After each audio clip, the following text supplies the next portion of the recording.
Satu ketika Kois ini kaget, tiba-tiba ada anjing dari kampungnya Laila sekonyong-konyong berjalan lewat depannya Kois. Kois mengikutinya karena dia ingin segera ketemu Laila. Jangan-jangan ini bisa mempertemukan aku dengan Laila. Di tengah perjalanan Kois melewati sekelompok orang kampung sedang sholat. Mungkin anjingnya lewat masjid mungkin. Tapi Kois tidak lihat mereka karena Kois sedang konsentrasi mengejar anjingnya. Setelah Kois pulang, orang tadi yang sholat marah-marah pada Kois. Wahai Kois, tadi engkau melewati kami saat sedang sholat. Kenapa kau tidak ikut sholat dengan kami? Kok kamu tidak lihat kita sholat, kamu lewati saja? Katanya Kois, demi Allah, saat kalian sedang sholat berjamaah, aku sama sekali tidak melihat kalian. Kenapa? Hatinya hanya fokus pada anjing dan yang dia cintai, Laila. Siapa tahu anjingnya bisa mempertemukan dengan Laila. Bila kalian benar-benar cinta pada Allah sebagaimana diriku cinta pada Laila, pasti kalian tidak melihat aku.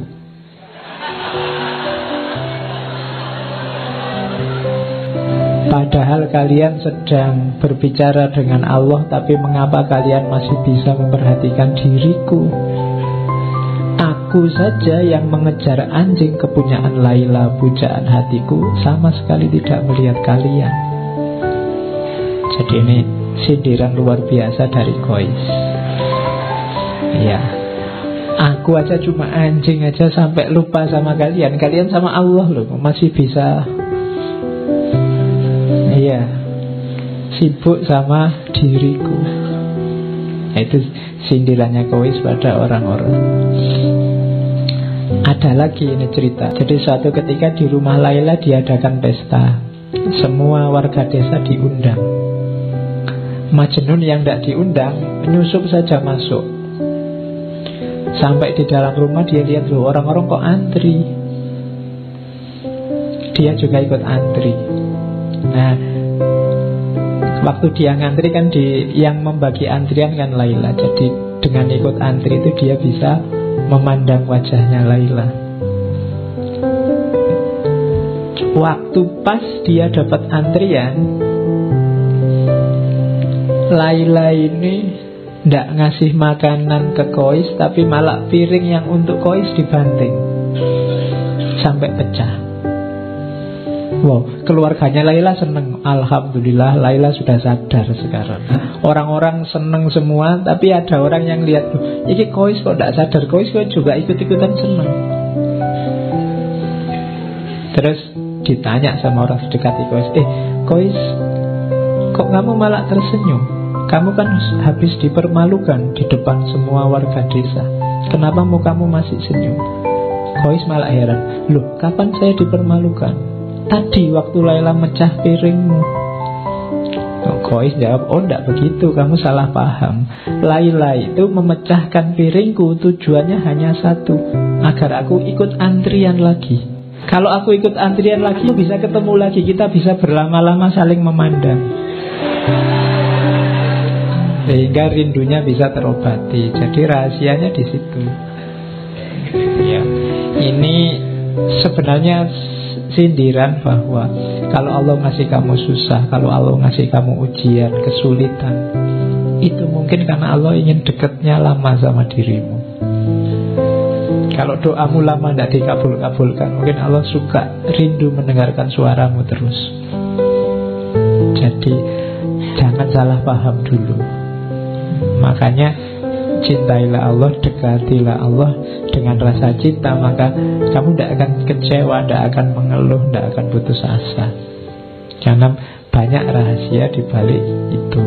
Nah itu rahasia cinta ilahi. Kayak Laila yang banting piringnya Kois itu, kalau dilihat biasa saja kelihatan, wah ini tega sekali sama Kois. Tapi Kois yang ngerti rahasianya malah tertawa. Orang kampung yang tidak tahu dia sorak-sorak, dianggap wah Laila sudah sadar, padahal tidak. Oke. Terus suatu ketika Majnun ini sakit, sama teman-temannya dibawa ke tabib.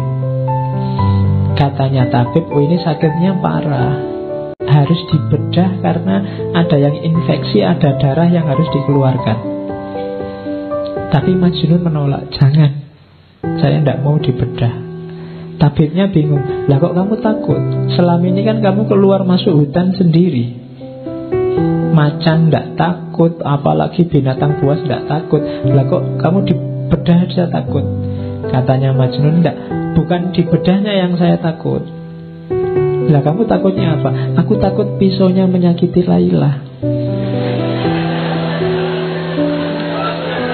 Tabibnya heran, lu menyakiti dari jalur mana? Wong yang dibedah kan badanmu. Katanya Majnun, lu justru itu, Laila itu ada di setiap bagian tubuhku, dia ada di aliran darahku. Jadi aku takut menyakiti. Ya karena ini pelajaran bahwa ketika orang sudah sangat mencintai, antara yang mencintai dan dicintai sudah tidak terbedakan lagi. Jadi kalau Laila disakiti, Majnun yang sakit. Kalau Majnun disakiti, Laila yang sakit. Jadi ketika Majnun dibedah, yang dikhawatirkan oleh Majnun adalah sakitnya Laila. Kenapa? Kalau Laila tahu Majnun dibedah, dia yang sakit. Itu yang dikhawatirkan oleh Majnun. Kalau orang yang kamu cintai sedang disakiti apa dia ini, kan kamu juga tidak terima sakit. Nah, itu yang tidak diinginkan oleh Majnun. Makanya jangan dibedah. Aku takut apa? Kenapa? Di setiap aliran darahku ada Laila. Kalau aku disakiti, Laila juga sakit. Oke, ini pelajaran cinta selanjutnya. Ada kisah satu ketika Majnun ini ingin ketemu Laila. Terus dia naik onta. Tapi sayangnya ontanya baru melahirkan. Nah, onta yang baru melahirkan ini masih sayang-sayangnya sama anaknya. Jadi waktu ditunggangi oleh Majnun, ontanya ini bolak-balik, mau maju tapi dia mau mundur lagi, maju mundur lagi, dia nggak nyampe-nyampe. Akhirnya Majnun turun, katanya Majnun, sudahlah, saatnya kita berpisah, cintamu dan cintaku tidak sejalan. Iya, loh iya kan, ontanya mencintai anaknya, dia mencintai Laila, jadi tidak sejalan. Karena menunggangi kamu, selama ini aku berjalan di tempat, kadang maju, kadang mundur. Perjalanan beberapa hari memakan waktu 60 tahun, maksudnya lama sekali. Aku tidak akan menunggangi kamu lagi. Majnun terus turun, terus lari, tapi terus jatuh dia, kakinya patah. Tapi dia tidak putus asa ceritanya. Kakinya patah, dia ikat sendiri, terus dia menggelindingkan badannya. Tidak bisa jalan kan? Ya, merangkak juga tidak bisa, kakinya sakit diikat. Ya sudah, muter aja menggelundung. Nah, ini pelajarannya adalah kalau engkau masih terikat oleh dunia, oleh banyak hal di luar dirimu, kayak onta tadi yang masih kamu tunggangi, kamu tidak akan nyampe-nyampe pada yang kamu cintai. Kalau masih sangat banyak beban yang harus kamu bawa, kamu tidak akan sampai-sampai.